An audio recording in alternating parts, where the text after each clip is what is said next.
मज़ीद वीडियोस के लिए हमारा यूट्यूब चैनल सब्सक्राइब करें और बेल आइकन पर क्लिक करें। अल्लाह पाक फरमाए बाना तो थोड़ो सुरी आहे, मुंहिंजी रहमत ज़्यादा ईंदी। अल्लाह तबारक व तआला फरमाए जॾहिं उन्हनि इरादो फरमायो मुंहिंजे तरफ़ रुजू फरमायो, असां उन्हनि जी दिलनि खे पंहिंजी मुहबत में मज़ीद पुख्ता करे छॾियोसीं। ऐं क़ुरान करीम में अल्लाह तबारक व तआला जी कुदरत जो भी दस्तूर आहे, वइज़ा अरादल्लाहु बिक़ौमिन सूअन फला मरद्द लहू वमा लहुम मिन दूनिही मिन वाल। बेशक हिदायत ॾियण वारी ज़ात मुंहिंजे परवरदिगार जी आहे, पर तव्हां ॾिसंदा आहियो हर माण्हू हिदायत याफ़्ता न थी सघंदो आहे। उन जो सबबु छा आहे? सबबु ही आहे थोड़ा हिदायत वारा हूंदा आहिनि, थोड़नि खे आका करीम अलैहिस्सलातु वस्सलाम जी पैरवी इतिबा नसीब थींदी आहे। हर माण्हू खे छो न नसीब थींदी आहे? इन जे करे जो उन्हनि जा इरादा न हूंदा आहिनि। अल्लाह तबारक व तआला जी हिदायत, अल्लाह तबारक व तआला जी नसुरत, अल्लाह तबारक व तआला जी रहमत बाने जे इरादे ते मुश्तमिल आहे। बाना तू इरादो कर, मदद आऊं कंदोमांइ, तू मुझे तरफ रुजू कर, तुझे लाइ आसानी जा रस्ता सब आऊं पैदा कंदुमि। इन जे करे हुन बाननि अल्लाह तबारक व तआला जी ज़ात जे मथां ईमान आंदो ऐं बादशाह जे मुक़ाबले में ख़ुदा जी ज़ात खे अहमियत ॾिननि, दुनिया जे मुक़ाबले में आख़िरत जी ज़िंदगी खे अहमियत ॾिननि। नतीजो इहो थियो, अल्लाह फरमाए वज़िदनाहुम हुदा, असां उन्हनि जे लाइ हिदायत मज़ीद पुख्ता बणाए छॾीसीं। वरबतना अला क़ुलूबिहिम वरबतना अला क़ुलूबिहिम, ऐं असां उन्हनि जे दिलनि खे मज़बूत कयोसीं, पुख्ता कयोसीं। सिर्फ़ु उन्हनि इरादो कयो, नतीजे में अल्लाह तबारक व तआला जी रहमत पहुची वई।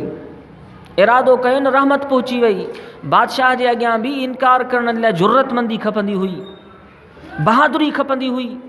अल्लाह तबारक व तआला जी रहमत ऐं अनवारो तजल्लियात उन्हनि जे क़ल्बनि में उन हद ताईं आया जो उन्हनि जे क़ल्बनि में एतिरी जुर्रत पैदा थी वई जो बादशाह सां दूबदू इनकार कयनि।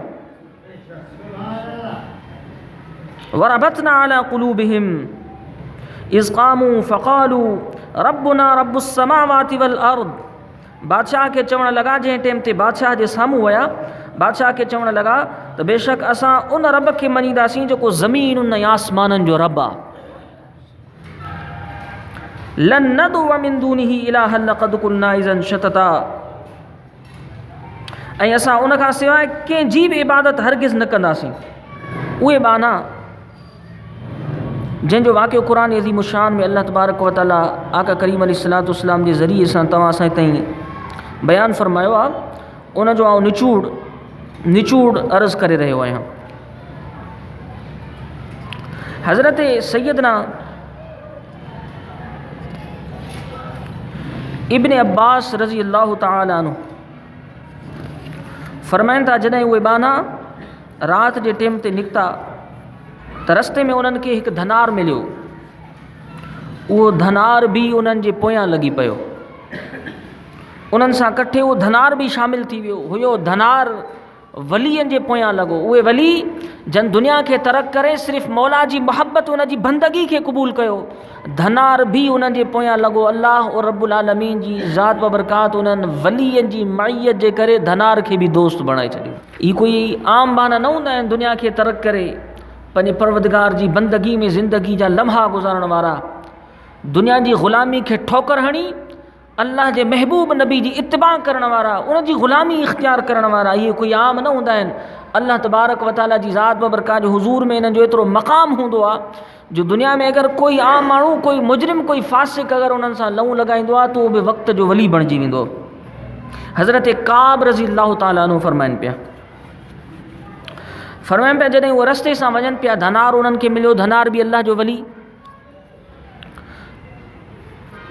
कुते ॾिठो, कुतो हिकु नजिस पलीत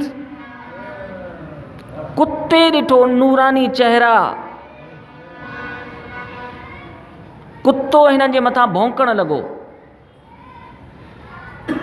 हज़रत काब रज़ी अल्लाह तआला अन्हु फ़रमाइनि था, हुननि भितर खणी कुते खे हणण जी कोशिशि कई त हीअ असांजे मथां भौंके थो, काथे मख़लूक खे, माण्हुनि खे ख़बर न पइजी वञे ऐं उहो असांजे पोयां न लॻनि ऐं पकिड़े बादशाह जे हवाले कनि। उन्हनि कुते खे हिकु चकर भितर हयो, कुतो वरी भौंकण लॻो, वरी भितर हणण लॻा, वरी भौंकण लॻो।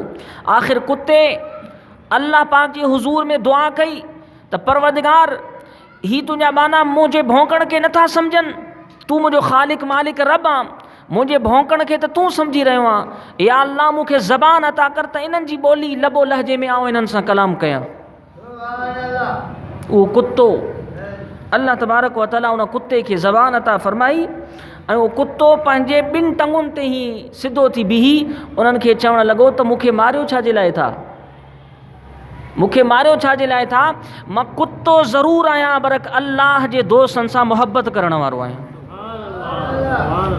कुत्ते चयो त ए वलियो मां कुत्तो ज़रूरु आहियां बल्कि उहो कुत्तो न आहियां, ख़ुदा जे दोस्तनि अल्लाह सां मुहबत करण वारनि जी ग़ुलामी करण वारो आहियां, उन्हनि जी इत्बा करण वारो आहियां, उन्हनि सां मुहबत करण वारो आहियां। अल्लाहु अकबर।